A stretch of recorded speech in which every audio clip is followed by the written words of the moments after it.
معصیت الخالق، حدیث میں آتا ہے اللہ کی نافرمانی میں مخلوق کی اطاعت جائز نہیں ہے، شوہر اگر بھی جائز نہیں ہے۔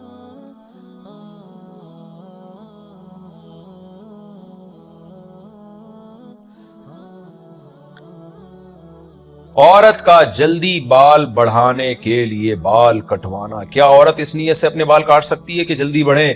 اگر بڑھانے کی نیت سے کاٹتی ہیں تو بالوں کی نوکیں کاٹتی ہیں تو پھر جائز ہے۔ نوکے جو ہے نا، نوکے کاٹنے سے بال جلدی بڑھتے ہیں۔ اب یہ اگر ان کا مقصد یہ کہ بال بڑے ہوئے تھے تو آدھے بال کاٹ دیے، تو یہ تو آدھے بال آپ نے اگر کاٹ دیے تو وہ بڑے تھوڑی، وہ تو چھوٹے ہو رہے ہیں۔ تو نوکے البتہ کاٹنے سے نا بال صحت مند ہو جاتے ہیں اور گرو کرنے لگتے ہیں۔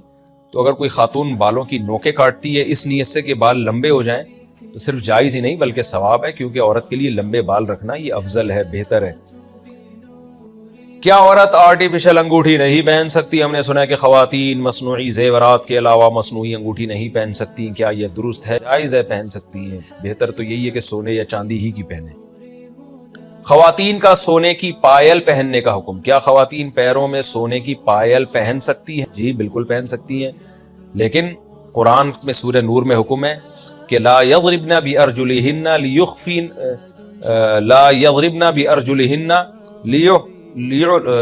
لیعلم ما یخفین من زینتہن، کہ اپنے پاؤں کو اتنا زور سے زمین پہ نہ رکھیں کہ وہ پائل کی جھنکار کی آواز غیر مردوں کے کان میں پڑے، یہ احتیاط بہرحال ان پر لازم ہے۔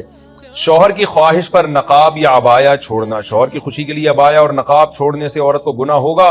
بالکل گنہگار ہوگی۔ لا طاعت لمخلوق فی معصیت الخالق، حدیث میں آتا ہے اللہ کی نافرمانی میں مخلوق کی اطاعت جائز نہیں ہے۔ شوہر اگر کہے کہ نقاب چھوڑ دو پھر بھی جائز نہیں ہے۔ مرنے والے پر رونے کا گناہ ہوگا، مرنے والے کے لیے اگر رونا بہت آئے بغیر آواز کے تو مردے کو اس کا کوئی گناہ تو نہیں ہوگا؟ نہیں، کوئی گناہ نہیں ہوگا اگر بغیر آواز کے رونا خود بخود آ رہا ہے، جان جان کر نہیں رو رہے۔ مردے کو گناہ اس وقت ملتا ہے جب اس کے خاندان میں میت پہ چیخ چلا کے رونے کی رسم ہو، اور اس کو پتہ ہے کہ میں مروں گا تو عورتیں چیخیں گی یا میرے گھر کے لوگ چیخیں گے، چلائیں گے اور گریبان پہ ماریں گے، جیسے ہوتا ہے جاہل جوہلا میں۔ اس کو پتہ تھا پھر بھی اس نے وصیت نہیں کی کہ یہ سب نہ کیا جائے۔ ایسی صورت میں اگر میت پہ لوگ روئیں گے، چیخیں گے، چلائیں گے تو میت کو بھی گناہ ہوگا، کیونکہ اس نے گناہ سے روکا کیوں نہیں اپنی زندگی میں۔ اور اگر ان کے ہاں ایسا رواج نہیں تھا، میت کو پتا تھا کہ ہمارے خاندان میں کوئی نہیں چیختا چلاتا اور بیچارہ مر گیا اور پھر کوئی رو رہا ہے، تو اس میں میت کا تھوڑی قصور ہے، پھر میت کو گناہ انشاءاللہ نہیں ہوگا۔ یا میت نے منع بھی کیا تھا، وصیت بھی کی تھی کہ نہ رونا نہ چیخنا، پھر بھی لوگ چیخ رہے ہیں تو بھی انشاءاللہ میت کو گناہ نہیں ہوگا۔ طلاق اور وفات کی عدت میں فرق، طلاق والی عورت کی عدت کتنی ہے اور بیوہ کی عدت کیا ہے؟ جناب، طلاق والی عورت اگر حاملہ نہیں ہے، حمل پریگننسی نہیں ہے اس کو، تو اس کی عدت ہے 3 حیض، 3 مینسز۔ 3 مینسز، جب تیسرا مینسز گزر کے مکمل ختم ہوگا تو اس کی عدت ختم ہو جائے گی۔ اور اگر اس کو پریگننسی ہے تو جب تک بچہ پیدا نہیں ہوتا عدت پوری نہیں ہوتی۔ لیکن جو عورت بیوہ ہو جائے تو اس کی عدت ہے پورے 4 مہینے 10 دن، یعنی 130 دن۔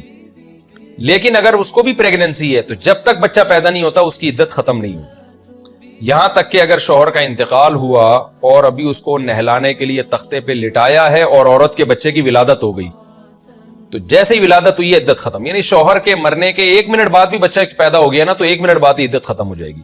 تو حاملہ عورت کی عدت چاہے وہ طلاق یافتہ ہو چاہے وہ بیوہ ہو، بچہ پیدا ہوتے ہی وہ عدت ختم ہو جاتی ہے۔ لیکن جس کو پریگننسی نہ ہو تو اگر طلاق ہوئی ہے تو 3 مینسز، بیوہ ہوئی ہے تو 4 مہینے 10 دن کی عدت ہوگی۔ اور اگر کوئی عورت بوڑھی ہے، اس کو مینسز آتے ہی نہیں ہیں، تو پھر اس کی طلاق کے بعد عدت ہے 3 مہینے۔ عدت میں کھلے آسمان کے نیچے جانا، ہمارے گھر کا صحن کھلا ہے، کیا عدت میں کھلے آسمان کے نیچے جا سکتے ہیں؟ گھر سے نکلنے پر دیکھیں عدت کے دوران پابندی ہے، 3 چیزوں پر پابندی ہے۔ ایک، نامحرم سے پردہ کرے، وہ تو ویسے بھی فرض تھا لیکن عدت میں اور زیادہ فرض ہو جاتا ہے۔ نمبر 2، زینت کسی بھی قسم کی اختیار نہ کرے، خوشبو لگانا، بہت ہی بن ٹھن کے کپڑے پہننا مزین قسم کے، یا چوڑیاں پہننا یا مہندی لگانا، اس طرح کی چیزیں عدت میں جائز نہیں ہے۔ اور تیسری چیز ہے گھر کی 4 دیواری سے شدید ضرورت کے بغیر باہر نہ نکلنا۔ یہ 3 پابندیاں عدت کی ہیں، چاہے طلاق کی عدت ہو یا بیوہ ہونے کی عدت ہو۔ البتہ طلاق اگر رجعی ہے، 1 یا 2 طلاق شوہر نے دی ہے اور شوہری کے گھر میں عدت عورت گزار رہی ہے تو پھر زینت اختیار کرنا اس کے لیے جائز ہے تاکہ شوہر کے دل میں اس کی رغبت پیدا ہو اور وہ طلاق سے رجوع کرے، لیکن گھر سے نکل پھر بھی نہیں سکتی۔ میری زندگی سے چلی جاؤ کہنے سے طلاق کا حکم۔ بیوی کو یہ کہنا چلی جاؤ میری زندگی سے، کیا اس سے طلاق ہو جاتی ہے؟ جبکہ طلاق کی نیت نہ ہو اس سے کچھ بھی نہیں ہوتا۔ ایسے تو صبح شام لوگ اپنی بیویوں کو دھمکیاں دیتے رہتے ہیں، دفع ہو جاؤ، زندگی سے چلی جاؤ، یہ کر دو وہ کر دو، پھر تھوڑی دیر میں آدمی کہتا ہے میں مذاق کر رہا تھا۔ یہ طلاق کے الفاظ نہیں ہے، یعنی نیت کے بغیر اس سے کچھ بھی نہیں ہوگا۔ اور اگر نیت بھی ہے تو میری زندگی سے چلی جاؤ، اس میں نیت ہو تو پھر دوبارہ سوال پوچھیں، ویسے نیت ہے نہیں تو میں کیوں خام میں ایک چیز کو پیچیدہ بناؤں۔ ہونٹ کے نیچے بال کاٹنے کا حکم۔ یہ جناب مسئلہ پوچھا ہے، ایک منٹ،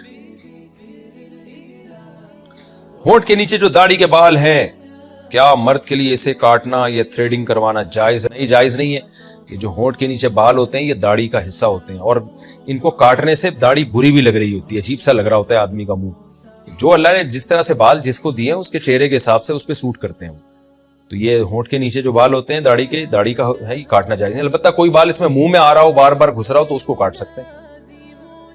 مونچھیں کتنی بڑی رکھ سکتے ہیں؟ مونچھیں کس حد تک بڑی ہو سکتی ہیں؟ اب جناب مونچھوں میں بہتر تو یہی ہے کہ کینچی سے کاٹ کے اتنی چھوٹی کر دی جائیں کہ بالکل جڑ سے کٹ جائیں، افضل، کیونکہ حدیث میں احف الشوارب، احفا کہتے ہیں استیصال، یعنی جڑ سے کسی چیز کو ختم کرنا، تو مبالغہ کر کے بہت چھوٹی کر دی جائے۔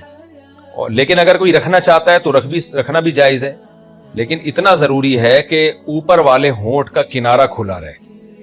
جو اوپر والا ہونٹ ہے اس کا اوپر والا کنارہ جو ہے وہ واضح ہونا چاہیے، سائڈوں سے بڑھا لیں جتنی چاہیں بڑھائیں آپ، تو اوپر والا ہونٹ کا کنارہ یہ کھلا رکھنا ضروری۔